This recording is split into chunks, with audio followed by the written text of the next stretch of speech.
नमस्कार दोस्तों, मैं विनय राजपूत और आज आपसे मैं बायोलॉजी पे बात करूंगा जो कि लास्ट क्लास में मैंने प्रोटीन पढ़ाया था आपको। ठीक है। और ये मैंने न्यूट्रिशन जो मैंने स्टार्ट किया आपको, ये थोड़ा सा मैं अच्छे से समझा रहा हूँ बिकॉज न्यूट्रिशन को समझना, क्योंकि इसी के अंदर देखा आपने कि प्रोटीन में कुछ हार्मोन्स भी इंक्लूड हो रहे हैं, कुछ एंजाइम्स भी इंक्लूड हो रहे हैं। तो वो सारी चीजें आपको डाइजेशन में, रेस्पिरेशन में कहीं ना कहीं काम आएगी।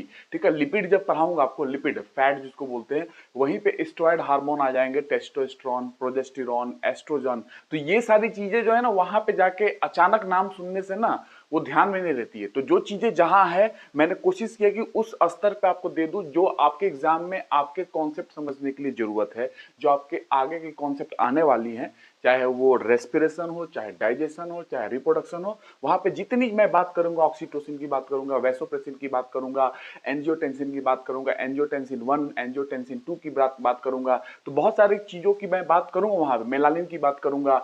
तो वो चीजें मैंने एक नाम के तौर पर आपको समझाया है, बेसिक चीज मैंने आपको बता दी है, बाकी चीजें हम आगे उसको कवर करेंगे। ठीक है, जहां उसका यूज होगा। ठीक है, जब समय आएगा। तो डाइजेशन में बहुत जल्दी स्टार्ट करूंगा। आपको पहले प्रोटीन कंप्लीट कर दूंगा, आज मैं कंप्लीट कर दूंगा।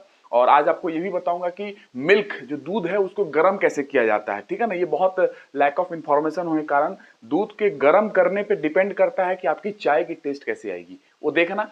थोड़ा स्तर पर मैं आपको बता दूंगा, एक्चुअली वो रिएक्शंस होती हैं, बट फिर भी मैं बताऊंगा कि दूध को गर्म किस तरीके से कहें तो चाय का टेस्ट बदल जाता है, टी का टेस्ट बदल जाती है। ठीक है, तो देखिए प्रोटीन की मैंने बात की थी, थोड़ा सा फिर से सुन लो। प्रोटीन, ठीक है, प्रोटीन ये बहुत इंपॉर्टेंट है। अभी मैं फंक्शन इसके 11-12 दिखाऊंगा। मैंने आपको बताया था एंटीबॉडी जो होती है, जो आप जानते हो कि इम्यूनिटी में, प्रतिरोधक क्षमता में काम आती है, वो भी प्रोटीन ही होते हैं। तो इसको पढ़ना जरूरी है, तब जाके आप समझ पाओगे। डाइजेशन में पेप्सिन आएगी, ट्रिप्सिनोजेन आएगा, ट्रिप्सिन आएगा, काइमोट्रिप्सिन आएंगे। ये बहुत सारे प्रोटीन के फॉर्म में ही कुछ है ऐसे, कुछ समझ रहे हो ना। कुछ लिपिड होंगे जो लाइपेज के फॉर्म में होंगे, जो लिपिड को ब्रेक करेंगे।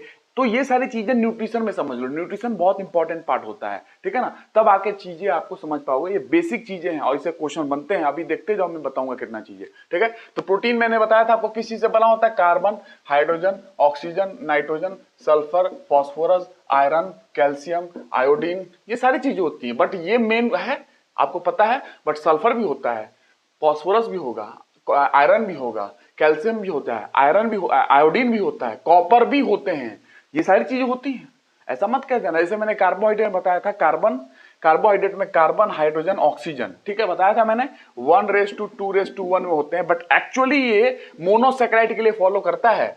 ये मोनोसेक्राइड के लिए, जैसे मोनोसेक्राइड C6H12, जो लोग पिछला वीडियो देख के आए होंगे सब समझ में आ रहा होगा। मोनोसेक्राइड जैसे C6H12O6, O6 की बात कर रहा हूं, ग्लूकोज है, ये मोनोसेक्राइड है, आपको पता है ये। तो इसमें देखो 1:1 रेशियो है, लेकिन ये मोनोसेक्राइड के लिए फॉलो करता है। जितना मैंने मोनोसेक्राइड बताया था ना, एल्डोजेस, कीटोसेस, याद होगा आपको, उसमें ये फॉलो करता है। लेकिन अगर नॉर्मल कार्बोहाइड्रेट की बात करोगे तो उसमें कार्बन जो है ये चेंज करते हैं। मोनोसेक्राइड में 1:10:1 होगा, 1:2:1 होगा, लेकिन डाइसेक्राइड भी है, याद है डाइसेक्राइड, जिसमें क्या कहते हैं, ऑलिगोसेक्राइड के अंदर मैंने बताया था डाइसेक्राइड, ट्राइसेक्राइड, पॉलीसेक्राइड भी हैं, उसमें कार्बन बदल जाते हैं। लेकिन ये नहीं बदलेगा।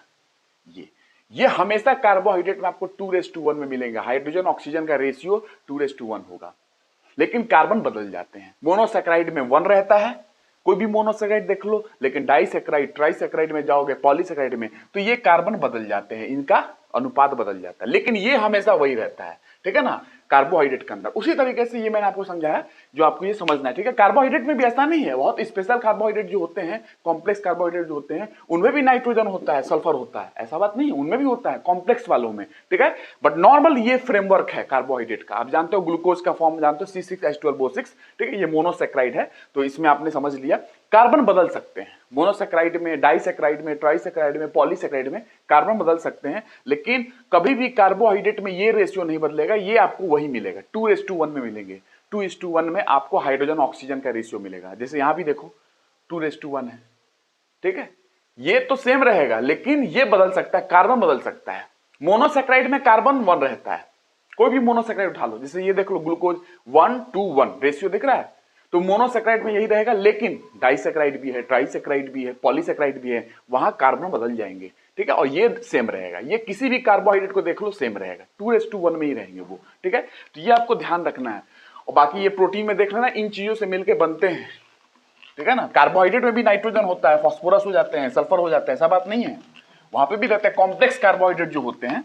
मैंने उस डिटेलिंग आपको नहीं पढ़ाया है बिकॉज एमएससी बीएससी का तो कोर्स है नहीं है ना, नॉर्मल एग्जाम के लिए कॉम्पिटिशन के लिए पढ़ रहे हैं, ये तो आ भी चुका आपके एग्जाम में यूपीएससी में। तो ये चीजें हो गया, मैंने बताया था प्रोटीन को मैंने डिवाइड किया था, याद है प्रोटीन का डिवीजन मैंने किया था, प्रोटीन का मैंने डिवीजन किया था, प्रोटीन को मैंने डिवाइड किया था किसमें, एक सिंपल, ये डिवीजन आप पढ़ लो, सिंपल प्रोटीन मैंने समझा दिया है, थोड़ा सा पॉइंट बचा हुआ है, लास्ट में मैंने बताया था आपको कि ये चीज मैं प्रोलामीन्स प्रोटामीन्स थोड़ा सा मैंने नहीं बताया था क्योंकि टाइम नहीं था, ठीक है, तो मैं आप समझा दूंगा आपको। और उसके बाद है ये कंजुगेटेड प्रोटीन, कंजुगेटेड प्रोटीन ये बहुत काम आता है, कंजुगेटेड प्रोटीन, और डिराइव प्रोटीन है ना, व्युत्पन्न प्रोटीन, डिराइव प्रोटीन, ये है आपके पास, ठीक है, ये सारे प्रोटीन है।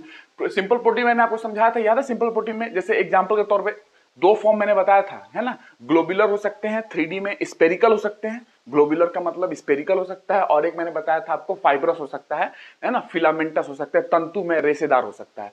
तो वो मैंने डिवीजन कर दिया, डायरेक्ट मैं बता देता हूँ सिंपल प्रोटीन में क्या क्या आते हैं, ठीक है। रुबिस्को है, Rubisco, ribulose, biphosphate, carboxylase, oxygenase, मैंने समझाया है बार बार, ठीक है। एल्ब्यूमिन है, वो भी आता है एल्ब्यूमिन, ग्लोबिन है, वो भी आता है, हिस्टोन है, वो भी आता है, प्रोटामिन्स है, प्रोलामिन्स है, मैंने सब कुछ समझाया है, क्या कहते हैं लेक्टिन से मैंने समझाया था लास्ट क्लास में आपको, ओसिन पर समझाया था, कॉन्ड्रिन समझाया था, एक्टिन समझाया था, बहुत सारी चीजें मैंने बता दी है और डिवीजन करके दिखाई दिया था कि कौन ग्लोबुलर है कौन फाइब्रस है। बट सिंपल प्रोटीन के ही वो एग्जाम्पल है सारे, या तो ग्लोबुलर होगा यानी स्पेरिकल होगा मतलब, नहीं तो फाइब्रस होगा, तंतुमय होगा, रेशेदार होगा, फिलामेंटस होगा, तो वो डिवीजन मैंने समझा दिया आपको।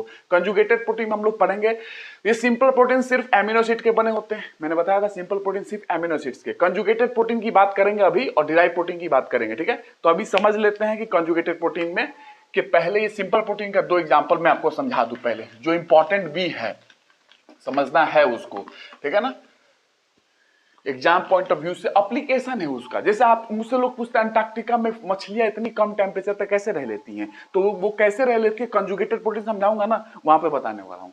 मछलियां फिशेस अंटार्कटिका पे इतने कोल्ड टेम्परेचर पे क्यों नहीं, उसके अंदर की जो वाटर है फिश के अंदर वो जम जाती है, कैसे रह लेती है, तो ऐसा क्वेश्चन का आंसर यहां मिलेगा। एक्चुअली कुछ मॉलिक्यूल्स है जिस चीज के लिए रिस्पॉन्सिबल है, एंटी फ्रीज मॉलिक्यूल बोलते हैं। अब सोचो इन चीजों का आंसर मैं इंस्टेंट आपको कहीं भी दे दूं और ये चीजें समझा रहा हूं तो आपको ज्यादा अच्छे से समझ में आएगा ना, बजाय कि मैं इन्वायरमेंट इकोलॉजी में जाऊं और पोलर एरिया पे कुछ समझा दूं आपको, बस आपको समझ में आता नहीं, हाँ सर ने बता तो दिया कि मछलियों का पानी नहीं जमता है उनके शरीर का पोल पे, है ना, पोलर एरिया में, बट रीजन देखो यहाँ पे है, इसलिए मैं इस तरीके से पढ़ा रहा हूँ क्योंकि मुझे पता है कहाँ का यूज होना है, ठीक है ना। सिंपल प्रोटीन देख लो, सिंपल प्रोटीन में प्रोलामीन्स की बात कर लो पहले। प्रोलामीन्स दो मैंने छोड़ा था, याद है ना, प्रोलामीन्स की बात करूं तो प्रोलामीन्स में जैसे कि आप नॉर्मल जो खाते हो ना, नॉर्मल अनाज वगैरह, उनमें प्रोलामीन्स होते हैं। नॉर्मल जो अनाज खाते हो, चाहे वो मकई हो, मक्का हो, चाहे गेहूं हो, चाहे चावल हो, चाहे जौ हो, इन सारे चीजों में आपको प्रोलामीन्स मिल जाएंगे, ठीक है। और मैंने बताया था कि जीन जो होता है, जीन मेज जिसको बोलते हैं, जीन है वो मक्का में मिल जाएगा। जो जीन प्रोलामीन है एक तरीके से प्रोटीन है, जो सिंपल प्रोटीन के फॉर्म में समझा रहा हूं आपको, साधारण प्रोटीन है जीन, वो मक्का में मिल जाएगा, मैंने बताया था आपको जीन मक्का में है, ठीक है। एक मेज वाला जो क्या कहते हैं, वीट वाला जो है ना, वीट का आपको अलग से समझना है। वीट में बहुत तीन चीजें हैं, ग्लूटेनिन है और जियाडिन है, ये चीज आपको समझना पड़ेगा डिफरेंस क्या है उसके अंदर, इसलिए मैं इसको होल्ड कर रहा हूं। ग्लूटेन प्रोटीन इसके अंदर में होता है, इतना ध्यान रखना, ग्लूटेन, व्हीट के अंदर ग्लूटेन प्रोटीन होता है। मैंने लास्ट क्लास में ग्लूटेनिन लिखा था, उसमें कुछ डिफरेंस है, वेरिएशन है, कुछ बात उसमें बतानी है, इसलिए मैंने बोला भी था कि नेक्स्ट क्लास में बताऊंगा। बट व्हीट में ध्यान रखना इंस्टेंट ग्लूटेन प्रोटीन होता है, मैं बताऊंगा ग्लूटेन किसको बोलते हैं। ये हो गया गेहूं के अंदर, तो गेहूं के अंदर पहला हो गया मेज, दूसरा हो गया व्हीट, मतलब गेहूं, मतलब प्रोलामीन्स के अंदर हो गया पहला मेज मक्का और दूसरा हो गया गेहूं। गेहूं के अंदर ये प्रोटीन्स हैं सिंपल प्रोटीन के फॉर्म में, ठीक है। उसके बाद ओराइजेनिन मैंने बताया था, ओराइजेनिन किसके अंदर, चावल के अंदर, राइस के अंदर, ठीक है, राइस के अंदर ओराइजेनिन। आप कौन सा राइस है, ब्राउन राइस है, गोल्डन राइस है, बात करूंगा अभी, इतना समझो। गोल्डन राइस समझना भी है, बायोफोर्टिफिकेशन समझना भी है, साइंस टेक में समझाऊंगा आपको, न्यूट्रिशनल वैल्यू को इंप्रूव करना है ना, तो biofortification, golden rice, vitamin A की क्वांटिटी बढ़ चुकी है गोल्डन राइस में, ठीक है ना। अफ्रीका को देखते हुए बात की गई थी, इसकी डिजाइन की गई थी गोल्डन राइस की, अफ्रीका को देखते हुए, ठीक है, वहां पे चावल लोग खाते हैं और सोर्स ऑफ न्यूट्रिशन वही है। इनकी बात मैं करूंगा आपको, ठीक है, बस पढ़ते जाइए, इतना समझ के रखिए। तो ओराइजेनिन हो गया, हॉर्डिन एक है, हॉर्डिन किसमें, बार्ले में, ठीक है ना, जौ में। तो ये मैंने आपको समझा दिया था, ठीक है। इसके बाद आपको चलना है, इसके बाद प्रोटामीन क्यों, प्रोलामीन क्यों बोला गया, प्रोलामीन क्यों बोला गया, प्रोलामीन इसलिए बोला गया large amount of proline amino acid proline, proline amino acid इसके अंदर में बहुत ज्यादा होता है, प्रोलीन। और प्रोलामीन इसलिए नाम है क्योंकि प्रोलीन एमिनो एसिड इसके अंदर में बहुत ज्यादा है, और साथ के साथ glutamine, glutamine amino acid and proline, दो एमिनो एसिड ज्यादा है, ग्लूटामीन, ठीक है। इन दोनों के नाम से ही इसका प्रोलामीन नाम रखा है। प्रोलीन और ग्लूटामीन इसमें ज्यादा है, contains large amount of proline and glutamine amino acid, ठीक है ना, इसलिए इसका नाम जो है डिराइव हुआ है प्रोलामीन, इनसे डिराइव हुआ है इनका नाम प्रोलामीन, ठीक है। ये आपको ध्यान रखना है। ओनली स्मॉल अमाउंट ऑफ, कुछ और अमाउंट में आपको होते हैं इसके अंदर, प्रोलामीन के अंदर और भी एमिनो एसिड होते हैं, लेकिन मेन ये है, इन्हीं से इनका नाम डिराइव हुआ है। और ग्लूटामीन का मैंने नाम इसलिए लिया है क्योंकि मुझे इसके बारे में कुछ बताना है, बहुत इंपॉर्टेंट है ये ग्लूटामीन, ठीक है ना। तो ये आपको ध्यान रखना है कि इनसे इनका नाम डिराइव हुआ। अब आगे चलते हैं, आगे में आपको क्या क्या याद रखना है कि एक आपको ध्यान रखना है कि जिलियाइडीन होती है ना, मतलब एक बता दूं आपको, वीट के अंदर जो मैंने बात की थी ना ग्लूटेन की, उसको मैं बता देता हूं, इसको नोट कर लो आप, ठीक है ना। वीट की थोड़ा सा डिस्कशन कर लो, ग्लूटेन प्रोटीन की, ठीक है ना, ग्लूटेन, इन दोनों से इसका नामकरण हुआ है। और ग्लूटामीन ध्यान रखना, ग्लूटामीन के बारे में कुछ बताने वाला हूं, ब्लड ब्रेन बैरियर पे यूज होती है, एकमात्र एमिनो एसिड है जो ब्लड और ब्रेन के बैरियर को क्रॉस करता है, ठीक है, बताऊंगा। BBB, ठीक है। देखो हॉर्डिन आपने समझ लिया, जीन समझ लिया, सब कुछ समझ लिया, ठीक है। अब देखो जिलाइडीन है, जिलाइडीन के बारे में समझा देता हूं, उसके पहले ग्लूटेन को समझ लो। ग्लूटेन के ही फॉर्म में बताया था ना, ग्लूटेन, वीट के अंदर ये प्रोटीन होता है। तो ग्लूटेन क्या होता है, ग्लूटेन के अंदर, ये प्रोटीन के अंदर क्या होता है, ये दो प्रोटीन से कंपोज होता है, एक होता है जिलाइडीन, जिलाइडीन प्लस, ग्लूटेन की बात कर रहा हूं, composed of the protein gliadin, gliadin and glutenin, glutenin, ये दो से बनकर बनता है ग्लूटेन, जो कि वीट का प्रोटीन है, गेहूं का प्रोटीन है। इन चीजों से, ये दो प्रोटीन से मिलकर बना हुआ है, ठीक है, ग्लूटेनिन। और ये ग्लूटेनिन एक प्रकार का, एक तरीके का ग्लूटेनिन है, बहुत अंतर है, ग्लूटेनिन एक ग्लूटेनिन का ही टाइप है ये ग्लूटेनिन, ठीक है। तो मैंने लास्ट क्लास में आपको ये वाला लिखा था, इसी का एक प्रकार है ग्लूटेनिन, ठीक है। और ये दोनों से बना हुआ है ग्लूटेन, जो कि वीट का प्रोटीन है। बस यही मुझे समझाना था, डिफरेंस समझ गया आप, ठीक है, ये डिफरेंस आप ध्यान रखना, ठीक है। तो ग्लूटेनिन जो है, it's a type of glutenin, glutenin का ही एक टाइप है ग्लूटेनिन, ठीक है, इसका एक टाइप है ये, बस। और इन दोनों चीज से मिलकर ग्लूटेन प्रोटीन बना है। तो ये कभी फंसा दे इसलिए मैंने बता दिया, क्योंकि नाम देख रहा हूं ना, ग्लूटेनिन, ग्लूटेलिन, ऐसा नाम है इसमें, बहुत तो मैचिंग है। ग्लूटामीन एमिनो एसिड के बारे में क्या ध्यान रखना है, ग्लूटामीन के बारे में मैंने इसलिए लिखा है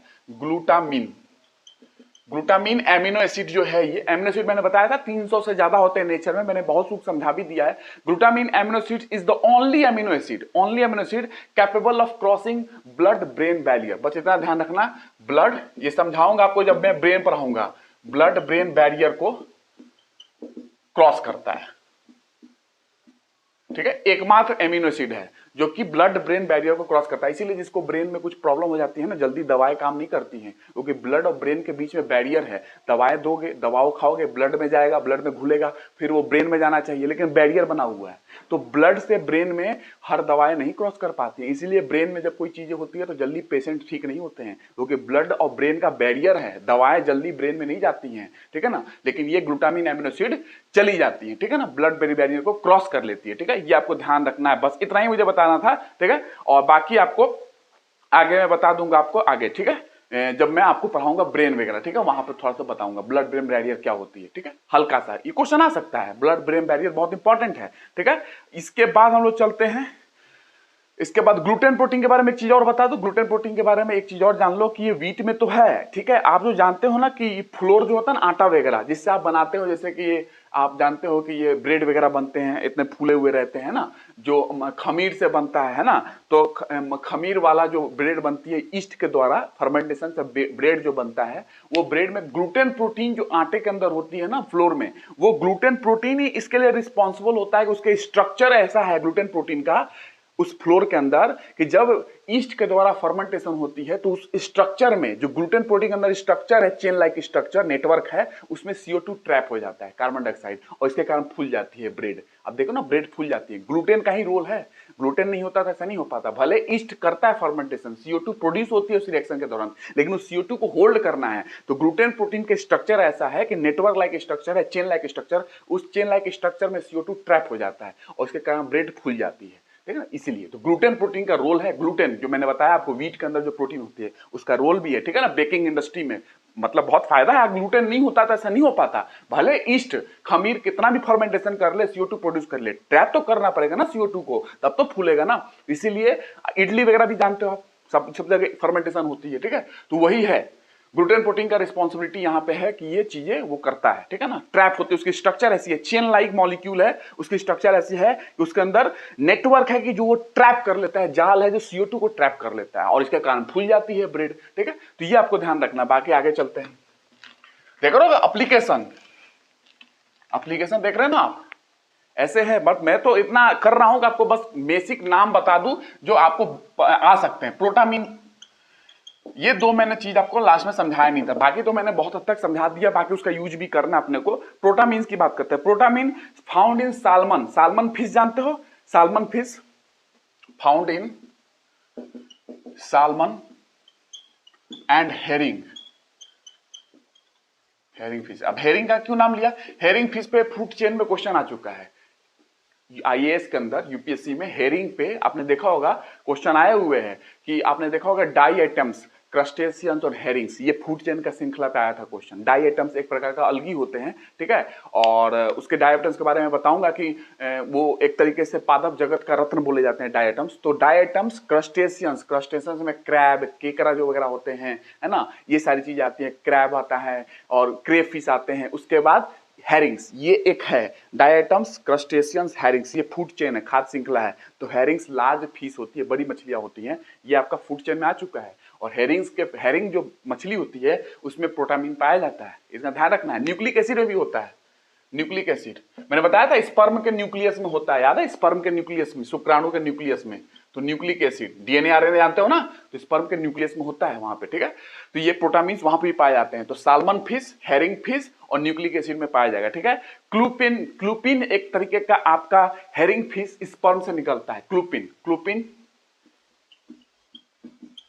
ये हेरिंग के स्पर्म से निकलता है। हेरिंग के स्पर्म जो है, हेरिंग का शुक्राणु जो है, ह्यूमन स्पर्म में भी होता है, ये ह्यूमन के स्पर्म में भी होता है और हेरिंग के भी स्पर्म में ये होता है, ठीक है। तो DNA को पैकेजिंग वगैरह स्पर्म के जो हेड में, आपने देखा स्पर्म हेड का कंडेंसेशन मैंने बताया था, यानी कि स्पर्म के न्यूक्लियस में है। तो स्पर्म की न्यूक्लियस में है मतलब कि DNA का कुछ रोल है उसकी पैकेजिंग वगैरह में, इसका रोल है DNA की पैकेजिंग वगैरह में। स्पर्म के अंदर है, स्पर्म के अंदर DNA होगा हेड में, तो वहां पे पैकेजिंग वगैरह इसमें रोल है इसका, ठीक है। ये आपको ध्यान रखना है। तो कहां है क्लूपिन जो है, ये स्पर्म, हेरिंग की स्पर्म में, हेरिंग मछली की स्पर्म में, herring sperm, in fact in human sperm में भी है ये, ठीक है, ह्यूमन स्पर्म, ये जो प्रोटीन है, ठीक है ना, क्लूपिन जो कि प्रोटामीन है, एक तरीके का प्रोटीन है जो कि हेरिंग के स्पर्म में और इस ह्यूमन स्पर्म में भी है। एक तरीके से DNA पैकेजिंग के लिए रिस्पॉन्सिबल है, पैकेजिंग करने के लिए, ठीक है ना। आप समझेंगे आगे चलकर, बट ये प्रोटीन रिस्पॉन्सिबल है, क्वेश्चन कभी भी आ सकता है, ठीक है। एक स्ट्यूरिन होता है, ये भी, ये सब प्रोटामीन के एग्जांपल बता रहा हूं। स्ट्यूरिन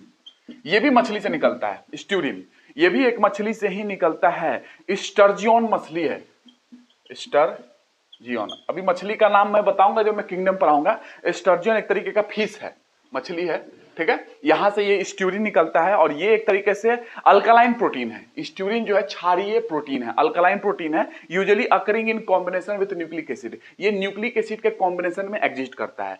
स्ट्यूरिन जो है एक तरीके का क्षारीय प्रोटीन है, प्रोटामीन्स एक तरीके का एग्जाम्पल है उसका, क्षारीय है, अल्कालाइन है, और ये न्यूक्लिक एसिड के साथ कॉम्बिनेशन में एग्जिस्ट करता है। न्यूक्लिक एसिड के कॉम्बिनेशन में ये एग्जिस्ट करता है स्ट्यूरिन, ठीक है। स्टर्जन फिश में पाया जाता है, जैसे कि ये मैंने बताया था हेरिंग फिश में ये होता है, मतलब हेरिंग फिश के स्पर्म में, ठीक है। तो ये आपको ध्यान रखना है, ठीक है। एज ए न्यूक्लियो प्रोटीन बोल सकते हो, एक तरीके से न्यूक्लिक एसिड के साथ है ना, तो ये प्रोटीन हो गया और न्यूक्लिक एसिड के साथ कॉम्बिनेशन में रहता है, तो ये न्यूक्लियो प्रोटीन भी कही जा सकती है, न्यूक्लियो प्रोटीन, ठीक है ना। न्यूक्लियो प्रोटीन न्यूक्लिक एसिड के साथ रहता है और ये प्रोटीन खुद है, तो न्यूक्लियो प्रोटीन बोलेंगे। अभी अभी आने वाला भी है कॉन्जुगेटेड प्रोटीन में न्यूक्लियो प्रोटीन क्या होता है, ठीक है, ये आपको ध्यान रखना है, ठीक है, बस इतना आपको ध्यान रखोगे।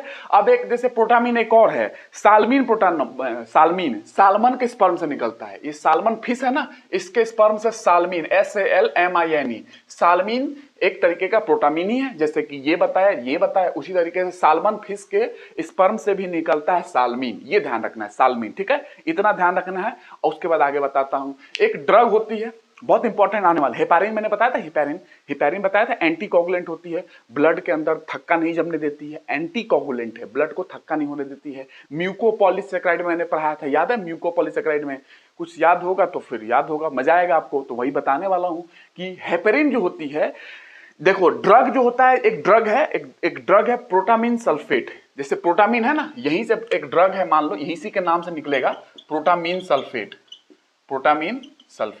इसका यूज देखो क्या है।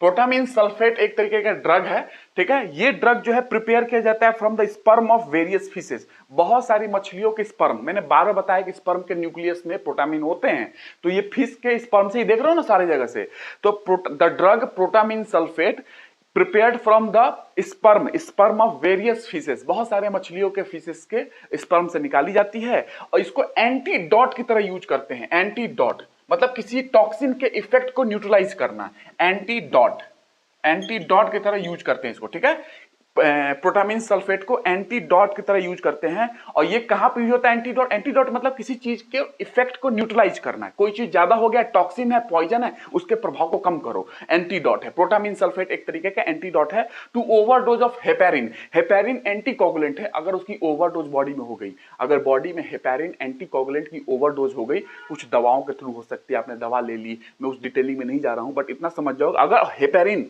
एंटीकोगुलेंट की ओवरडोजिंग हो गई आपके ब्लड में, तो उसको ओवरडोजिंग को कम करने के लिए, खत्म करने के लिए एंटीडॉट लेना पड़ेगा, जिसके प्रभाव को न्यूट्रलाइज करेगा, और ये होगा प्रोटामीन सल्फेट, ये है ड्रग जो यूज की जाती है। तो हेपेरिन के लिए एंटीडॉट की तरह काम करता है, उसके प्रभाव को न्यूट्रलाइज करता है, ठीक है। जब ओवरडोज हो जाए हेपेरिन, एंटीकोगुलेंट जो ब्लड में थक्का जमने से रोकता है, अगर उसकी ओवरडोजिंग हो गई किसी ड्रग्स के माध्यम से, दवाओं के माध्यम से आपने खा लिया, हेपेरिन ज्यादा हो गई, कुछ दवाओं के नाम है, फिर भी मैं उस पर नहीं जा रहा हूं, लेकिन आप फीलिंग समझ सकते हैं, अगर हेपेरिन ज्यादा होगी बॉडी में तो उसके प्रभाव को न्यूट्रलाइज करना है, ये एंटीडॉट आपको यूज करना पड़ेगा, प्रोटामीन सल्फेट, जो कि एक तरीके का प्रोटामीन है। ये चीजें मुझे बतानी थी, तो ये इतना ध्यान रखोगे आप एकदम मतलब मजे में आप एग्जाम जाकर दे सकते हो, कोई दिक्कत नहीं होगी आपको कहीं पे भी, ठीक है। अब आगे चलते हैं, कॉन्जुगेटेड प्रोटीन, ये समझा दिया मैंने, अब ज्यादा डिटेल में नहीं जाना है, इतना आपको ध्यान रखना है,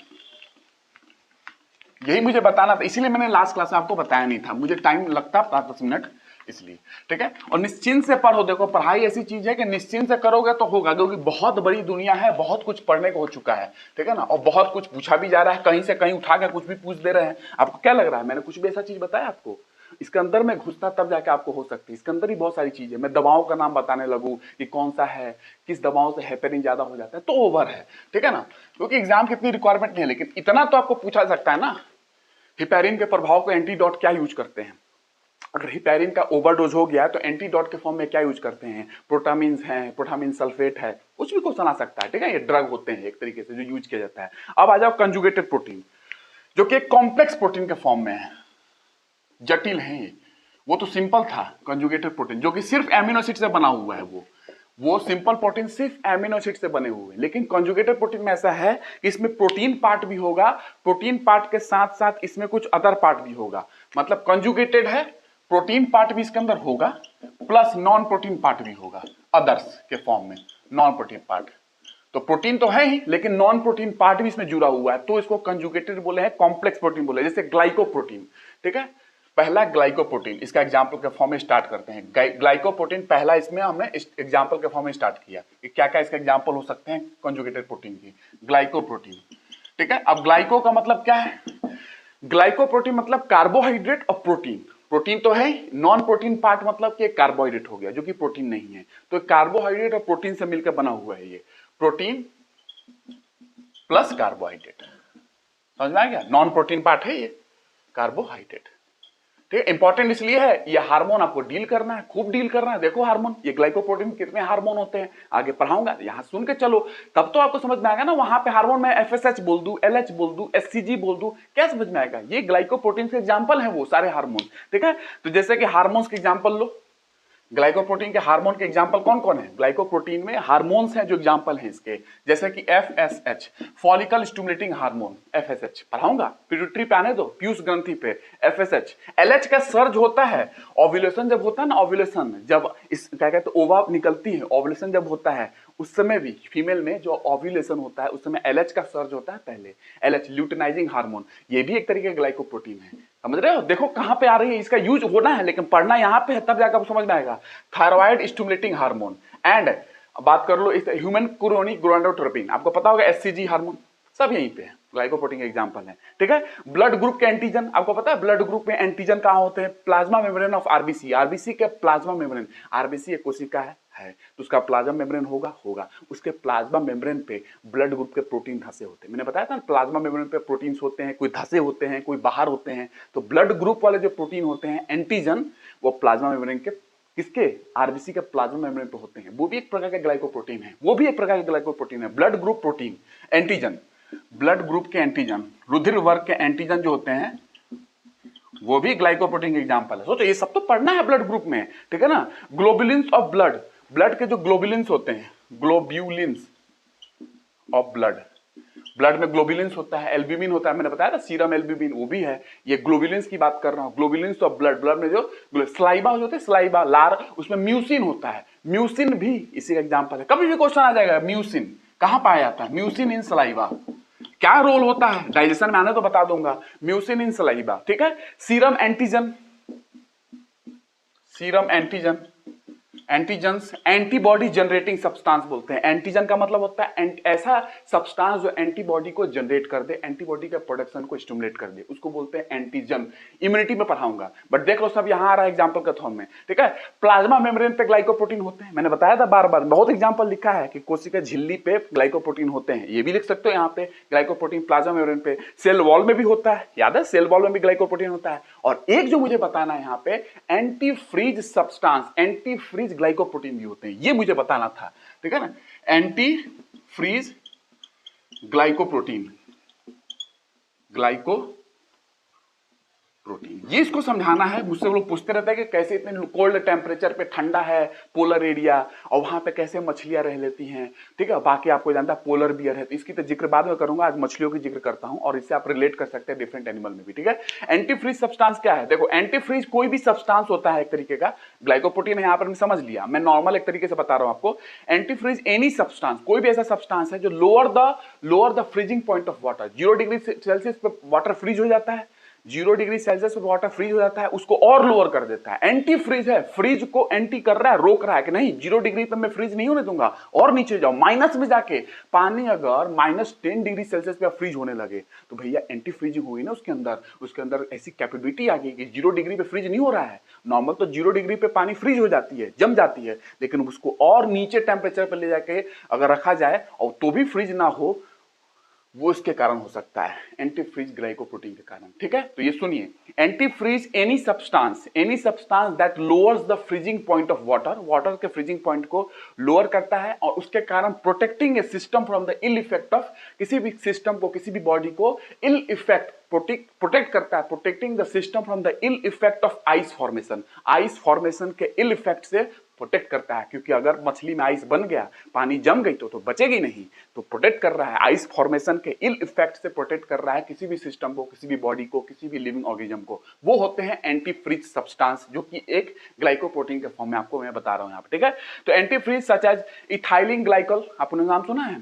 एंटी फ्रीज बहुत सारे होते हैं, इथाइलिन ग्लाइकल है, प्रोपाइलिन ग्लाइकल है, इथाइलिन ग्लाइकल, प्रोपाइलिन ग्लाइकल, ये पानी में डाले जाते हैं। इसको इथाइलिन ग्लाइकल को, प्रोपाइलिन ग्लाइकल को पानी में ऐड किया जाता है, और इससे क्या होता है, ऑटोमोबाइल इंडस्ट्री जो होती है, जैसे रसिया में गाड़ी चल रही है, रसिया में इतना टेम्परेचर कम वहां रहता है। ठीक है, पोलर एरिया पे मान लो उससे साइबेरिया वगैरह में गाड़ी चल रही है, तो वहां पे ऑटोमोबाइल्स में रेडिएटर में आप जानते हो पानी वगैरह वहां पे है, तो जम जाएगा ना 0 डिग्री सेल्सियस पे, तो हम लोग डालते हैं उसमें एंटी फ्रीज सब्सटेंस ताकि वो जमे ना। इथाइलिन ग्लाइकल है, प्रोपाइलिन ग्लाइकल है, केमिस्ट्री में पढ़ाऊंगा मैं, इथाइलिन ग्लाइकल है, प्रोपाइलिन ग्लाइकल है, ये सारे कि डाले जाते हैं ऑटोमोबाइल इंडस्ट्री में, ठीक है, जहां पे ताकि पानी वहां पे जमे नहीं गाड़ी में, ठीक है। इससे हमारा कूलिंग सिस्टम डैमेज होने से गाड़ी की जो कूलिंग सिस्टम है वो डैमेज नहीं होगी। नहीं तो भैया पानी जम गया तो कूलिंग सिस्टम कैसे चलेगा, डैमेज हो जाएगा। तो उसमें एंटी फ्रीज डालो ताकि पानी जमे नहीं, तो कोल्डर एरिया में डाले जाते हैं।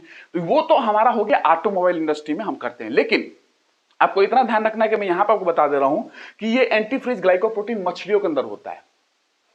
अंटार्कटिका आप समझ रहे हो ना, पोलर एरिया पे, तो ये एंटीफ्रीज ग्लाइकोप्रोटीन मछलियों के अंदर होता है, ठीक है। और ये जो मछलियों के अंदर होता है ये उनको बचाता है, यही बचाता है एंटीफ्रीज ग्लाइकोप्रोटीन। अंटार्कटिका पे जो मछलियां हैं वो उतने लो टेम्परेचर पे -2 डिग्री सेल्सियस, उससे भी लो टेम्परेचर पे जो रह लेती हैं, क्योंकि यही ग्लाइकोप्रोटीन उनके बॉडी में होता है मछलियों के, और ये उसको पानी को उनके अंदर फ्रीज होने से बचाता है, पानी जम नहीं पाती है। -2 डिग्री सेल्सियस तक भी ये बचा लेता है, ठीक है। ये नेचुरल है, एक तरीके से बॉडी में पाया जाता है ग्लाइकोप्रोटीन। मैंने और आर्टिफिशियल आपको बता दिया, ethylene glycol, propylene glycol automobile में यूज होते हैं। और भी है बहुत सारे एग्जांपल, और भी हैं, मिथेनॉल है, आइसोप्रोपेनॉल है, बहुत सारे हैं। वो इंसेक्ट में भी पाए जाते हैं, कुछ समझ लो ना, इंसेक्ट में भी पाए जाते हैं, नेमेटोड्स में भी पाए जाते हैं, वर्टिब्रेट्स में भी पाए जाते हैं, उसका अलग अलग नाम है एंटीफ्रीज सब्सटेंसेस का। तो वो बात की बात है, यहां आप समझ लो अभी ये मछलियों में क्यों है, ये अंटार्कटिका की मछलियों में, अंटार्कटिका की मछलियों क्यों रह लेती हैं इतने लो टेम्परेचर पे, बिकॉज ग्लाइकोप्रोटीन उनके अंदर है जो कि एंटी फ्रीज है,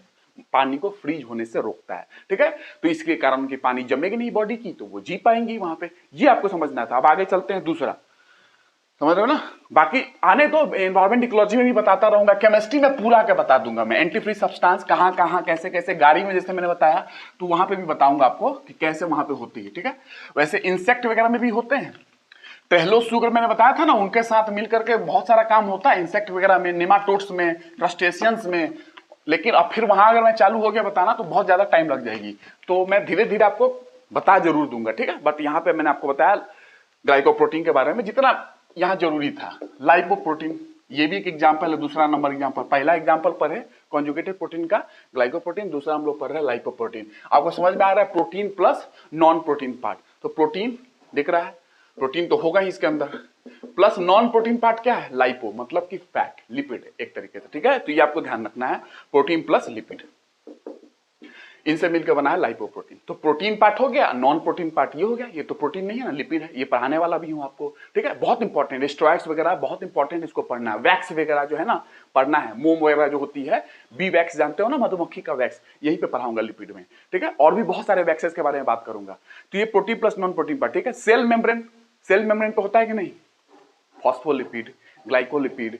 तो lipid protein part cell membrane पे धसे होते हैं, तो वो है लिपोप्रोटीन। लिपोप्रोटीन आपको याद रखना है। काइलोमाइक्रॉन्स होते हैं एक तरीके से, काइलोमाइक्रॉन्स की बात मैं करूंगा जब समय आएगा। काइलोमाइक्रॉन्स, ठीक है, सेल मेम्ब्रेन पे, यहां आपको एग्जांपल है, ये लाइपोप्रोटीन पाया जाएगा सेल मेम्ब्रेन, कोशिका झिल्ली, ठीक है। और क्या बताऊं, जैसे कि आपने सुना होगा लो डेंसिटी लिपिड होती है, लो डेंसिटी के लिपिड होती है, low density lipoprotein. Low density की लाइपोप्रोटीन अगर बात करूं तो वो बैड कोलेस्ट्रॉल कहा जाता है उसको, एलडीएल, लो डेंसिटी लाइपोप्रोटीन, ठीक है। इसको बैड कोलेस्ट्रॉल, आपने सुना होगा good cholesterol, bad cholesterol, lipid पे पढ़ाऊंगा फिर से, यहां पे मैं बता दे रहा हूं, इसी के अंदर एग्जांपल है। लो डेंसिटी लाइपोप्रोटीन को आप क्या बोलते हैं, लो डेंसिटी लाइपोप्रोटीन को बैड कोलेस्ट्रॉल बोलते हैं। तो गुड कोलेस्ट्रॉल किसको बोलेंगे, हाई डेंसिटी लाइपोप्रोटीन को गुड कोलेस्ट्रॉल बोलते हैं, good cholesterol, high density lipoprotein good cholesterol है। ये हो गया आपका किसका, लाइपोप्रोटीन का एग्जांपल। इतना ध्यान रखना है, बाकी आपका एग्जाम का यही है कि इतना आपको पता है गुड कोलेस्ट्रॉल बैड कोलेस्ट्रॉल कहां आ रहा है, काइलोमाइक्रॉन्स इसके अंदर आते हैं, काम हो जाएगा, ठीक है। उसके बाद आ जाओ न्यूक्लियो प्रोटीन, मैंने बताया था न्यूक्लियो प्रोटीन के बारे में, कहीं पे नाम लिया था याद है। तो न्यूक्लिक एसिड प्रोटीन यही तो होगा, न्यूक्लियो प्रोटीन क्या होगा, प्रोटीन पार्ट तो होगा ही होगा, और नॉन प्रोटीन पार्ट क्या होगा, न्यूक्लिक एसिड, इसलिए नाम पड़ा न्यूक्लियो प्रोटीन। नामकरण तो ऐसे ही समझ में आ जाए न्यूक्लियो प्रोटीन क्यों नाम रखा गया होगा, ठीक है। तो हिस्टोन इन क्रोमोसोम, क्रोमोसोम में हिस्टोन प्रोटीन होता है, तो वो हो गया एग्जांपल, किसके क्रोमोसोम, यूकैरियोट के क्रोमोसोम में। तो हिस्टोन प्रोटीन इन क्रोमोसोम, गुणसूत्र में जो हिस्टोन होता है यूकैरियोट के गुणसूत्र में, प्रोकैरियोट में हिस्टोन नहीं होता, मैंने बार बार समझाया है। हिस्टोन इन क्रोमोसोम गुणसूत्र की बात कर लिया, ठीक है। हिस्टोन बेसिक होती है, बेसिक एमिनो एसिड होती है, मैंने बताया था बेसिक प्रोटीन होता है एक्चुअली। हिस्टोन जो है एक तरीके से क्षारीय प्रोटीन होता है, इतना ध्यान रखना है, क्षारीय प्रोटीन है जो कि बेसिक एमिनो एसिड इसके अंदर बहुत ज्यादा होंगे, तभी तो एमिनो एसिड से जुड़ के प्रोटीन बनेगा, तो वो बेसिक प्रोटीन है। हिस्टोन एक तरीके का क्षारीय प्रोटीन है, आपको ध्यान रखना है, हिस्टोन बहुत इंपॉर्टेंट प्रोटीन है। तो बेसिक प्रोटीन है जो कि रिच है बेसिक एमिनो एसिड में, तो ये एक तरीके का बेसिक प्रोटीन है, बेसिक प्रोटीन क्षारीय प्रोटीन है जो कि रिच है किसके अंदर, प्रोटीन बनेंगे किससे, एमिनो एसिड से बनेंगे प्रोटीन, जाहिर सी बात है, मैंने बार बार समझाया है। तो rich in basic amino acid, basic amino acid में रिच होगा तभी तो बेसिक प्रोटीन बनेगा ना, बेसिक एमिनो एसिड। तो बेसिक एमिनो एसिड से बनेगा तभी तो बेसिक प्रोटीन होगा, और इसीलिए हिस्टोन प्रोटीन एक तरीके का बेसिक प्रोटीन, आपको ध्यान रखना, ठीक है।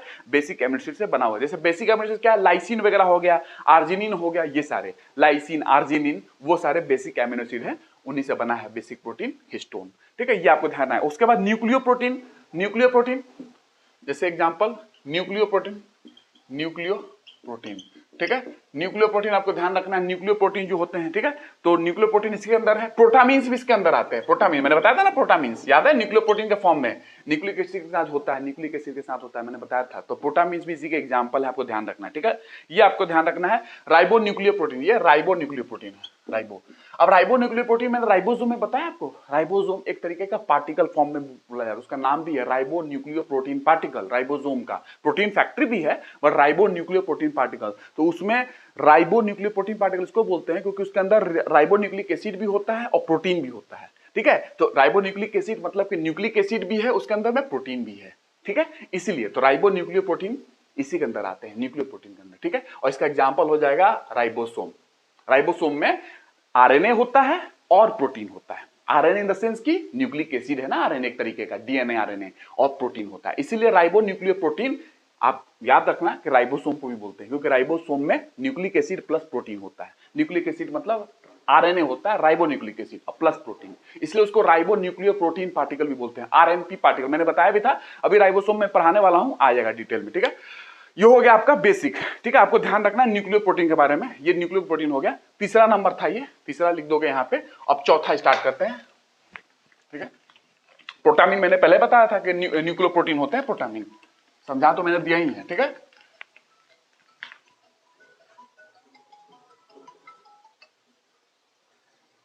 ठीक है, ये हो गया। अब फॉस्फोप्रोटीन आ जाओ, चौथा नंबर फॉस्फोप्रोटीन,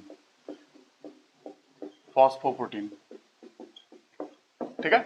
आज कंप्लीट हो पाएगा कि नहीं देखते हैं, टाइम मैं लगा कम रहा हूं, समझा ज्यादा रहा हूं कि जल्दी जल्दी आपका कंप्लीट हो जाए। प्रोटीन तो होगा ही होगा, फॉस्फो है मतलब फॉस्फोरिक एसिड, फॉस्फेट हो जाएगा एक तरीके से, फॉस्फोरिक एसिड, ठीक है, यानी फॉस्फेट एक तरीके का यहाँ पे जुड़ा रहेगा, फॉस्फोरिक एसिड, फॉस्फोरस के फॉर्म में बोल दो, फॉस्फोरिक एसिड बोल दो, फॉस्फोरस बोल दो, ठीक है ना, ये लो फॉस्फोरस बोल दो, ये दो मिलके फॉस्फोप्रोटीन बनाएंगे, ठीक है, protein plus non protein part. तो एक तरीके से ये आपको ध्यान रखना है कि फॉस्फोप्रोटीन की बात करो तो कैसीन जो होता है ना, कैसीन मिल्क में, एग्जाम्पल के फॉर्म में कैसीन, कैसीन प्रोटीन मिल्क में, कैसीन जो होता है मिल्क में, उसका एग्जाम्पल है फॉस्फोप्रोटीन, ये आपको ध्यान रखना है। पेप्सिन आपने नाम सुना होगा, पेप्सिन स्टमक में, आंत में क्या कहते हैं, ये अमाशय में, स्टमक में, पेट में पढ़ाऊंगा, पेप्सिन डाइजेशन में, पेप्सिन भी इसका एग्जाम्पल है ना। एक में विटालिन होता है, एक विटालिन अंडा में, एक तरीके से कभी भी क्वेश्चन आ जाएगा, एक विटालिन किसका एग्जांपल है, फॉस्फोप्रोटीन, एक विटालिन आपको ध्यान रखना है। उसके बाद फॉस्फाइटिन, एक होता है फॉस्फाइटिन, तो इनकी बात हम लोग डाइजेशन में करेंगे ही, कैसीन प्रोटीन की बात, फॉस्फाइटिन की बात जहां आएगी मैं कर लूंगा। एक विटालिन एक के अंदर पाया जाता है, ठीक है, आपको ध्यान रखना है, एक प्रकार का फॉस्फोप्रोटीन है, ठीक है। मैंने लास्ट क्लास में आपको बताया भी था कि प्रोटीन में एक में और कौन सा प्रोटीन होता है, और ये फॉस्फोप्रोटीन भी एक विटालिन, आपको ध्यान रखना है, ठीक है। अब आ जाओ, चौथा नंबर हो गया, ये प्रोटीन की हम लोग क्लासिफिकेशन कर रहे हैं, मैं जो है वो आपको कॉन्जुगेटेड प्रोटीन की बात कर रहा हूं, ठीक है। अब एक तरीके से हो सकता है फॉस्फेट जोड़ लिया, सब जोड़ लिया, अब प्रोटीन में मेटल जोड़ लो, मेटल धातु, मेटालो प्रोटीन बोल दो, मेटालो प्रोटीन, ये भी एक तरीके क्या है, conjugated protein, metal plus protein part, metal plus protein part, ये हो गया मेटालो प्रोटीन, ठीक है। Protein plus non protein part, protein plus non protein part, तो मेटालो प्रोटीन बन गया। तो मेटालो प्रोटीन में क्या हो जाएगा, टायरोसिनेज एंजाइम का नाम सुना है आपने, टायरोसिनेज एंजाइम पढ़ना है, टायरोसिनेज एंजाइम आपको डाइजेशन में मिलेगा, टायरोसिनेज एंजाइम, उसमें मेटल होता है एक तरीके से, एग्जाम्पल के फॉर्म में क्या है इसका, टायरोसिनेज है ना, उसके अंदर एग्जाम्पल होता है कॉपर मेटल होता है इसके अंदर में। आपको ध्यान रखना है टायरोसिनेज एंजाइम में कौन सा मेटल होता है, कॉपर, ठीक है। एक होता है कार्बोनिक एनहाइड्रेज, उसके अंदर भी ध्यान रखना है carbonic anhydrase, carbonic anhydrase, anhydrase, ठीक है। तो ये एक तरीके का एंजाइम है। आप जानते हो हर एंजाइम प्रोटीन ही होता है, तो कोई दिक्कत नहीं है समझने में, हर एंजाइम एक तरीके का प्रोटीन है। इसके अंदर जो होता है जिंक होता है, मेटल, मेटल होना चाहिए ना, तो यहाँ पे मेटल जिंक है, यहाँ पे कॉपर है मेटल, ठीक है, टायरोसिनेज में,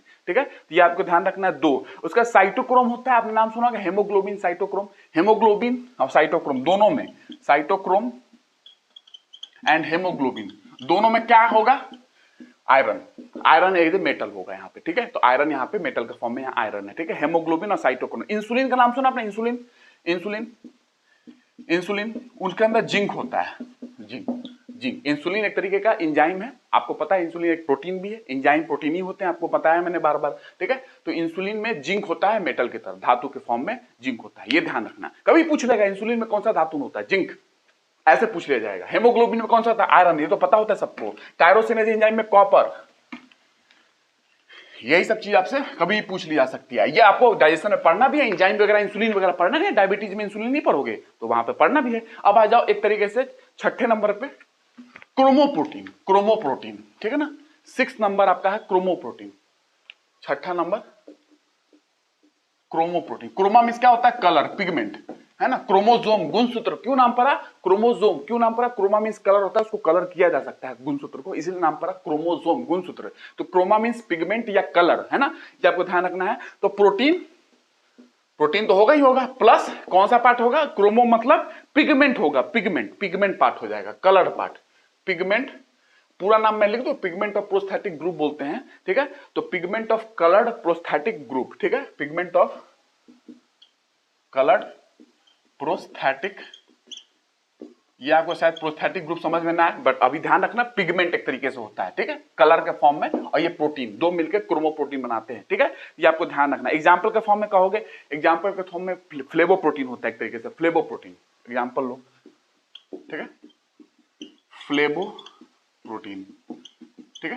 कोई एंजाइम वगैरह यहाँ पे आपको मैं बताऊंगा, एंजाइम मैंने बताया था, कोई एंजाइम भी बताऊंगा आपको, एंजाइम थोड़ा पढ़ाना भी मुझे। तो फ्लेवोप्रोटीन एक तरीके से येलो कलर में होते हैं, पिगमेंट मतलब कलर, येलो कलर होना चाहिए, प्रोटीन तो है ही, कलर क्या है, येलो कलर, पिगमेंट के फॉर्म में येलो, ठीक है। तो प्रोटीन, फ्लेवोप्रोटीन तो है, कलर क्या बात करोगे तो येलो कलर, एक तरीके से क्रोमोप्रोटीन का एग्जांपल फ्लेवोप्रोटीन, ठीक है। हेमोग्लोबिन सबको पता है, हेमोग्लोबिन क्या होता है, इसके अंदर में आयरन होता है, आयरन, और रेड कलर में होता है, कलर क्या है, रेड। यहाँ पे पिगमेंट की बात कर रहे हैं, कलर, प्रोटीन तो ठीक है, कलर क्या है यहाँ पे, ठीक है, आयरन उसके अंदर में होता है, हेमोग्लोबिन इसके कारण रेड है, ठीक है। ये आपको ध्यान है। क्लोरोफिल, क्लोरोफिल बताया था मैंने, क्लोरोफिल जिक्र किया है, क्लोरोफिल, क्लोरोफिल में कौन सा होता है, मैग्नीशियम आयन होता है, और क्या कलर है, ग्रीन कलर है, यही तो बात कर रहे हैं, कलर क्या है, पिगमेंट क्या है, ग्रीन, ठीक है। इसको बोले क्रोमोप्रोटीन, कलर्ड प्रोटीन, एक तरीके से कलर है उसमें, प्रोटीन प्लस पिगमेंट पार्ट है, कलर्ड पार्ट है, ठीक है। ये आपको ध्यान रखना है। साइटोक्रोम की बात कर लो, या विजुअल पिगमेंट्स, पिगमेंट्स होते हैं ना, विजुअल पिगमेंट्स, आपको पता होगा रॉड्स कोन्स होते हैं बॉडी के अंदर, है ना। तो ये विजुअल पिगमेंट्स जो होते हैं उसका भी ध्यान रखना आपको, कि विजुअल पिगमेंट्स पर्पल कलर में होते हैं, विजुअल पिगमेंट्स जो पिगमेंट होते हैं विजुअल आंखों में, वो पर्पल कलर में होते हैं, यहां लिख सकते हो विजुअल पिगमेंट्स,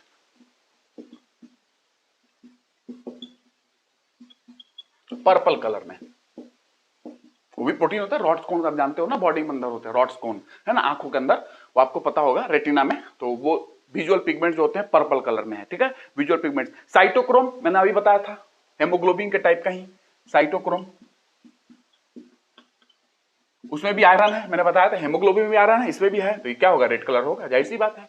साइटोक्रोम आपको पता चला। क्लोरोफिल आपको पता चल गया, मैग्नीशियम। हेमोसाइनिन, हेमोसाइनिन आपको ध्यान रखना है, हेमोसाइनिन, ये इसलिए हेमोसाइनिन ध्यान रखना है, मैं बताऊंगा हेमोसाइनिन के बारे में, बट इतना आप ध्यान रखना कि आर्थ्रोपोडा होता है ना, आर्थ्रोपोडा, आर्थ्रोपोडा जगत में इंसेक्ट वगैरह होते हैं ना, उनके बॉडी फ्लूइड्स में ये पाया जाता है, हेमोलिम्फ बोलते हैं उनके बॉडी फ्लूइड को, जो उनके अंदर बॉडी के अंदर जो फ्लूइड होता है ना, द्रव, उसको हेमोलिम्फ बोलते हैं। आर्थ्रोपोडा मतलब इंसेक्ट की बात कर ले रहा हूं मैं, तो उसके अंदर हेमोलिम्फ, हेमोसाइनिन होता है, ठीक है, ये आपको ध्यान रखना। हेमोसाइनिन ऑक्सीजन कैरी करता है, उनके अंदर ऑक्सीजन कैरी यही करता है, ऑक्सीजन कैरी करता है ये, ठीक है। इसमें कॉपर होता है, कॉपर, ठीक ठीक है, और ये ब्लू कलर देता है कॉपर, ठीक है, तो ब्लू कलर पिगमेंट हो गया। हेमोसाइनिन जो कि ऑक्सीजन कैरी करता है आर्थ्रोपोडा में, आर्थ्रोपोडा जगत में।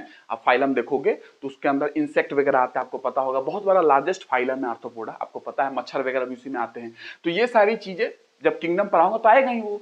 हेमोसाइनिन उसके अंदर में होते हैं आर्थ्रोपोडा में, ये ऑक्सीजन कैरी करते हैं उनके अंदर, जैसे हमारे अंदर हेमोग्लोबिन ऑक्सीजन कैरी करता है, तो इनके अंदर हेमोसाइनिन कैरी करता है, ठीक है, तो ये हेमोसाइनिन कैरी करता है, ठीक है, और ये कहां पाया जाएगा, हेमोलिम्फ, जो आर्थ्रोपोडा होते हैं, इंसेक्ट होते हैं, उनके ब्लड जो बॉडी फ्लूइड है उसको बोलते हैं हेमोलिम्फ, उस बॉडी फ्लूइड में ही पाया जाएगा ये हेमोसाइनिन, जो कि ऑक्सीजन कैरी करेगा। जैसे हमारे ब्लड में हेमोग्लोबिन पाया जाता है आरबीसी के अंदर, जो कि ऑक्सीजन कैरी करता है, उसी तरीके से उनके बॉडी में आर्थ्रोपोडा में हेमोसाइनिन है, जो कि कॉपर उसके अंदर में होता है, वो ब्लू कलर का होता है, हमारा वाला रेड है, उनका वाला ब्लू है, ठीक है, और ये ऑक्सीजन कैरी करता है। वहां पे इंसेक्ट में, आर्थ्रोपोडा में हमारा वाला हेमोग्लोबिन है जो ऑक्सीजन कैरी करता है, ठीक है, ये आपको ध्यान रखना। फिर आगे चलते हैं आप, ठीक है, समझ में आ गया।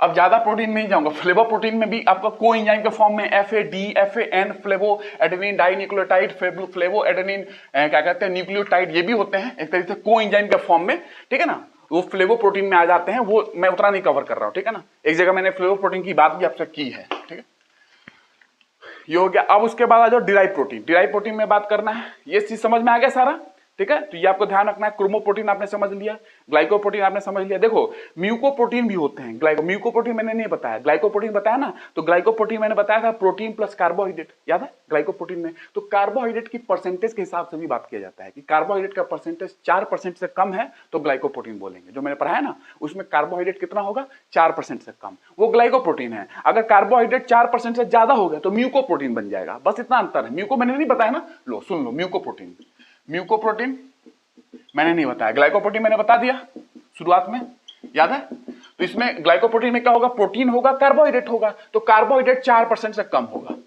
काम खत्म। और यहां पे क्या होगा, प्रोटीन होगा प्लस कार्बोहाइड्रेट होगा, कार्बोहाइड्रेट 4% से ज्यादा होगा, ये अंतर है, ठीक है। तो यहाँ पे भी प्रोटीन है, 4% से कम कार्बोहाइड्रेट है, यहाँ पे भी प्रोटीन है, 4% से ज्यादा कार्बोहाइड्रेट है, ठीक है, तो वो म्यूकोप्रोटीन बन गया, ये ग्लाइकोप्रोटीन बन गया। अंतर क्या है, कार्बोहाइड्रेट 4% से ज्यादा, 4% से कम, बस इतना ध्यान रखना है, काम हो गया, ठीक है। क्रोमोप्रोटीन आपको समझा दिया। अब क्रोमोप्रोटीन पिगमेंट के फॉर्म में, क्रोमा मींस पिगमेंट होता है, ठीक है, तो ये में आयरन वगैरह है, इसके अंदर मैग्नीशियम वगैरह है, तो डी ब्लॉक का एलिमेंट केमिस्ट्री में पढ़ाऊंगा मैं, वहां पे डी ब्लॉक के एलिमेंट्स की बात की जा रही है, वहां पे डी ब्लॉक के एलिमेंट्स है वहां पे, ठीक है, तो डी ब्लॉक के एलिमेंट्स है वहां पे, उनकी वैलेंसी वगैरह बहुत ही वेरिएबल होती है, बहुत चेंज करती है, वेरिएबल वैलेंसी होती है डी ब्लॉक के एलिमेंट में।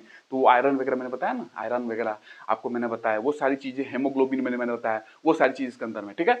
अब आ जाओ कहां पे, ये मैं पढ़ाऊंगा आपको केमिस्ट्री में डी ब्लॉक एलिमेंट, वहां पे आपको ये जो मैंने बताया ना क्रोमोप्रोटीन में, वो सारा आएंगे, वो जो मैंने मेटल यूज किया है, आयरन वगैरह मैंने बताया जो आपको, ठीक है, तो वो हो गया। अब ये आप आगे चलते हैं, साइनिन मैंने बता दिया, हेमोसाइनिन आपको बता दिया, जो कि आपको आर्थ्रोपोडा में पाया जाता है, इंसेक्ट की बात कर लो, ठीक है, ये आपको कॉपर उसके अंदर होता है, उसके कारण वो ब्लू कलर है, ठीक है, तो ब्लूइश कलर देता है कॉपर, हेमोसाइनिन, जो कि ऑक्सीजन कैरी करता है आर्थ्रोपोडा में, ठीक है, ये आपको ध्यान रखना है। और भी एक होता है इराइथ्रोक्रुइनिन होती है, वो आपको छोड़ दो, उतना नहीं जरूरत है। इराइथ्रोक्रुइनिन होती है, हेमोइराइथ्रिन होता है, तो हेमोइराइथ्रिन होता है, इराइथ्रोक्रुइन होते हैं, ये सारी चीजें आपको ध्यान नहीं रखना, बस जो मैंने बता दिया ना उतना आपको ध्यान रखना है, ठीक है। तो आप आगे चलते हैं, लिपोप्रोटीन मैंने बता दिया आपको, वो भी समझ में आ गया कि लिपिड प्लस प्रोटीन है, ये आपको ध्यान रखना है, ठीक है। बहुत हमारे बॉडी के लिए, मेटाबॉलिक एक्टिविटी के लिए बहुत जरूरी होते हैं लिपोप्रोटीन, मैंने बताया था आपको, सेल मेम्ब्रेन पे भी है, हमारे मेटाबॉलिक एक्टिविटी में हमारे जरूरत है, उपापचय क्रियाएं होती हैं उसमें लिपोप्रोटीन हमें जरूरत होता है, ठीक है, ये आपको ध्यान रखना है। फ्लेवोप्रोटीन मैंने नहीं समझाया, बस फ्लेवोप्रोटीन में आप ये ध्यान रख सकते हो कि फ्लेवोप्रोटीन वो प्रोटीन होते हैं जिसमें कोएंजाइम भी होता है, जैसे फ्लेवोप्रोटीन बात कर लूं, फ्लेवोप्रोटीन, बस इतना ध्यान रखना कि प्रोटीन तो होगा ही होगा, प्लस नॉन प्रोटीन पार्ट क्या होगा, कोएंजाइम, कोएंजाइम होगा नॉन प्रोटीन पार्ट। जैसे कोएंजाइम क्या हो जाएगा, FAD एक तरीके का कोएंजाइम है, FAD जैसे इसका नाम होता है flavin adenine dinucleotide, FAD flavin adenine dinucleotide, ये आपको ध्यान रखना है। FMN फ्लेविन मोनोन्यूक्लियोटाइड, ये आपको ध्यान रखना है, ठीक है। तो ये चीजें हैं जो कोएंजाइम की तरह काम करते हैं और प्रोटीन में जुड़ेंगे तो बन जाएगा फ्लेवोप्रोटीन, ठीक है, ये आपको ध्यान रखना है। आपको याद रहे तो अच्छी बात है, नहीं तो नहीं भी याद होगा तो ये चल जाएगा, ठीक है। तो protein plus coenzyme flavoprotein, coenzyme flavin adenine dinucleotide, flavin mononucleotide, flavin ये बात कर रहा हूं, FLAVIN flavin, adenine dinucleotide, adenine guanine मैंने पढ़ाऊंगा अभी आपको न्यूक्लियोटाइड न्यूक्लिक एसिड में, ठीक है, ध्यान चिंता नहीं करना है, ठीक है। तो ये हो गया आपका क्या खत्म, ठीक है। अब मैंने आपको बताया था कि थोड़ा सा फॉस्फोप्रोटीन की बात कर लूं। फॉस्फोप्रोटीन मैंने बताया प्रोटीन प्लस फॉस्फोरिक एसिड, ये होगा फॉस्फोरस होगा वहां पे। विटेलिन की बात मैंने की थी, याद है, एग योक में पाया जाता है, एग के जो योक होता है उसमें पाया जाता है विटालिन प्रोटीन, एग विटालिन। कैसीन मिल्क में पाया जाता है, मैंने बता दिया था आपको, ठीक है। तो ये आपको ध्यान रखना है, कैसीन प्रोटीन मिल्क में पाया जाता है, ठीक है। अब जैसे आपको मैंने बताया कि दूध गर्म करने का क्या खेल है, दूध में कैसा है, तो वो अभी आपको आ जाएगा, मिल जाएगा कि दूध का टेस्ट कैसे बदल जाती है, चाय कैसे बदल जाती है दूध गर्म करने के हिसाब से। चाय का टेस्ट खराब हो सकता है, बढ़िया हो सकता है, लग सकता है आपको, ठीक है ना। तो दूध कैसे गर्म करना है ये भी सुन लो। तो लास्ट है डिराइव प्रोटीन। डिराइव्ड व्युत्पन्न प्रोटीन है ना। दो तो हम लोग पढ़ लिए, सिंपल और कंजुगेटेड। अब डिराइव प्रोटीन, व्युत्पन्न प्रोटीन। डिराइव प्रोटीन क्या है, ये दो तरीके से हो सकता है। डिराइव प्रोटीन में क्या है कि ऐसा है कि देखो प्रोटीन हमारे पास है, हीटिंग कर दो, हीट कर दो, उसको गर्म कर दो, हीट कर दो, या एसिड से बेस से ट्रीट कर दो। नॉर्मल बता रहा हूं आपको, ज्यादा डिटेल में नहीं। हीटिंग कर दो उसको प्रोटीन को, या एसिड क्षार से अम्ल से उसको ट्रीटमेंट कर दो, ठीक है। तो वो उसका क्या हो जाएगा, इनका कोगुलेशन हो जाएगा, एक तरीके से कोगुलेट हो जाते हैं, ठीक है। तो ये ड्राई प्रोटीन एक तरीके से ऐसे निकल सकता है। ड्राई प्रोटीन एक तरीके से प्राइमरी होते हैं, ज्यादा डिटेल में नहीं जाऊंगा, सेकेंडरी होते हैं, ठीक है। प्राइमरी और सेकेंडरी ऐसा लिखा जाता है, प्राइमरी सेकेंडरी, ठीक है। तो प्राइमरी सेकेंडरी ड्राई प्रोटीन होते हैं। प्राइमरी वाले वो होते हैं जिनको हीटिंग कर दो, और या तो एसिड बेस से ट्रीट कर दो, स्ट्रॉन्ग एसिड से कर सकते हो ट्रीट, है ना, स्ट्रॉन्ग एसिड से कर सकते हो, स्ट्रॉन्ग बेस से कर सकते हो, वीक एसिड से कर सकते हो, वीक, ऐसे बहुत सारे केमिस्ट्री की बातें होती हैं। तो ट्रीट कर दो क्षार से, अम्ल से, या हीटिंग कर दो, हीट से, तो प्रोटीन जो है कोगुलेट कर जाएंगे। कोगुलेट कर जाएंगे प्रोटीन, मतलब स्कंदन हो जाएगा उनका, स्कंदन जेली लाइक सब्सटेंस में कन्वर्ट हो जाते हैं प्रोटीन। उसी में मैंने आपको बताया था यहाँ पे कि जो दूध होता है, जो लोग दूध एकदम से ज्यादा आंच पे गर्म कर देते हैं, हाई टेम्परेचर पे आंच पे गर्म कर देते हैं, एक ही हाई टेम्परेचर एकदम से ज्यादा आंच पे दूध गर्म करते हैं, तो दूध के अंदर की जो प्रोटीन होती है उसका कोगुलेशन हो जाता है। जब ज्यादा आंच पे गर्म करते हो दूध को, तो दूध के अंदर की प्रोटीन कोगुलेट कर जाती है, उसका स्कंदन हो जाता है, वो जेली लाइक सब्सटेंस में कन्वर्ट हो जाते हैं। तो उस दूध का, अगर आप कोई चीज बना रहे हो जैसे चाय पीते हैं, उसका टेस्ट देखना कैसा है। और वही आप दूध देख लो, मैं स्कंदन की क्रियाओं पे नहीं जा रहा हूं कैसे होती हैं, आपको इतना ध्यान रखना है कि वही दूध को अगर आप धीमा आंच पे गर्म करो, स्लो आंच पे गर्म करो, जो गांव में किया जाता है, चूल्हे पे किया जाता है ना, चूल्हे पे जो किया जाता था पहले, गैस वाला नहीं, गांव में लकड़ी वाला चूल्हा जो होता था, स्टोव होती थी, या आप देख लो कोयला वाला जो होते थे लोग जलाते थे, तो धीमा आंच पे कर रहे हो अगर दूध को गर्म, लकड़ी वाले पे मिल धीमा आंच पे धीरे धीरे गर्म हो रही है, तो उसके दूध की प्रोटीन कोगुलेट नहीं करेगी, स्कंदित नहीं होगी, जेली लाइक सब्सटेंस में कन्वर्ट नहीं होगा। तो उस दूध का चाय पीना, वो दूध का चाय बहुत अच्छा होगा। तो दूध को अगर गर्म करना है तो एकदम ज्यादा आंच पे नहीं करना है, नहीं तो उसकी प्रोटीन कोगुलेट कर जाएगी, खराब हो जाएगी, स्कंदन हो जाएगा उसकी प्रोटीन की।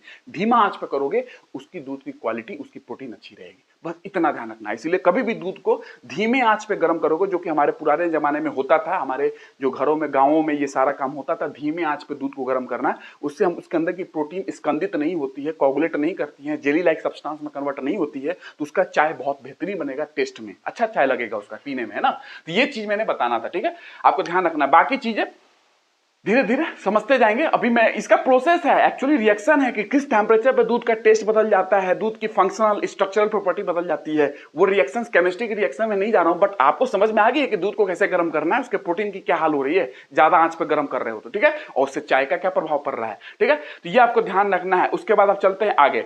सेकेंडरी ड्राई प्रोटीन क्या होगा, इसको तो हीट से ट्रीटमेंट कर दो और एसिड बेस से कर दो, तो ये अपना कोगुलेट हो जाते हैं इसके प्रोटीन, ठीक है। तो ये इसके अंदर प्रोटीन आ जाएगा हीटिंग से, और एसिड बेस से सॉल्यूशन कर दोगे, ट्रीटमेंट कर दोगे तो इन प्रोटीन को। और ये सेकेंडरी प्रोटीन क्या होते हैं, ये ऐसे होते हैं जो प्रोटीन डाइजेशन के दौरान बनते हैं। जैसे प्रोटीन है कोई, उसको डाइजेस्ट करोगे तो प्रोटीन डाइजेस्ट होते होते क्या बनेगा, एमिनो एसिड बनेगा। जाहिर सी बात है, प्रोटीन पॉलीमर है, उसका मोनोमर क्या है, एमिनो एसिड, क्योंकि एमिनो एसिड से प्रोटीन बनते हैं। तो प्रोटीन को डाइजेस्ट करते जाओगे, करते जाओगे, करते जाओगे, लास्ट में क्या बनेगा, एमिनो एसिड। लेकिन प्रोटीन और एमिनो एसिड के बीच का जो इंटरमीडिएट स्टेज है, वो है सेकेंडरी डिराइव प्रोटीन।